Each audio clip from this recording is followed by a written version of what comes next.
माँ ने बेटी की जिंदगी संवारी। एक छोटा मिडिल क्लास परिवार था जिसमें पति पत्नी और उनकी बेटी निधि सब एक साथ रहते थे।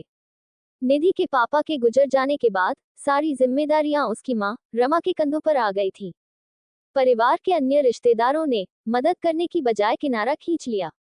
हालांकि निधि की शादी की चिंता रमा को नहीं थी, लेकिन उसके चचेरे भाई के दामाद समीर को बहुत हो रही थी। एक दिन समीर ने रमा को फोन करके बताया कि उन्होंने निधि के लिए एक लड़का देख लिया है। समीर ने रमा को लड़का और घर देखने के लिए बुलाया। रमा जब लड़के के घर पहुंची तो वह देखकर दंग रह गई। घर तक जाने का रास्ता खेतों के बीच में एक पतली मेज से था, जिस पर कई बार गिरते गिरते बची।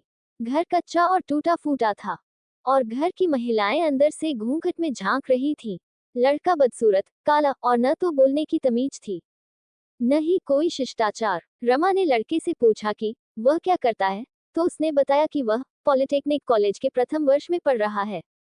रमा ने थोड़ी देर में वापस जाने का फैसला किया और समीर भी उसके साथ उठकर चल दिए। कुछ दिन बाद समीर ने रमा से कहा कि रिश्ता पक्का कर लीजिए और जल्द ही सगाई कर दीजिए। रमा ने जवाब दिया कि अभी निधि की पढ़ाई पूरी नहीं हुई है। समीर ने जोर देकर कहा कि लड़की को पढ़ाई लिखाई के बाद नौकरी नहीं करनी है, उसे तो शादी के बाद गांव में चूल्हा चौका करना है और बच्चे पालने हैं। रमा का पारा गर्म हो गया और वह क्रोधित होकर बोली, एक तो लड़के की शक्ल सूरत और तहजीब नहीं है, ऊपर से आपने मुझसे झूठ बोला कि वह इंजीनियरिंग कॉलेज में है।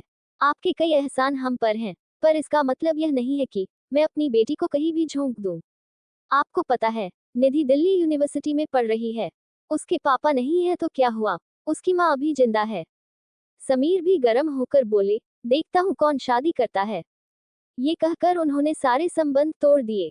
बाद में निधि एक अधिकारी बनी और उसकी शादी भी एक बड़े अधिकारी के साथ हुई।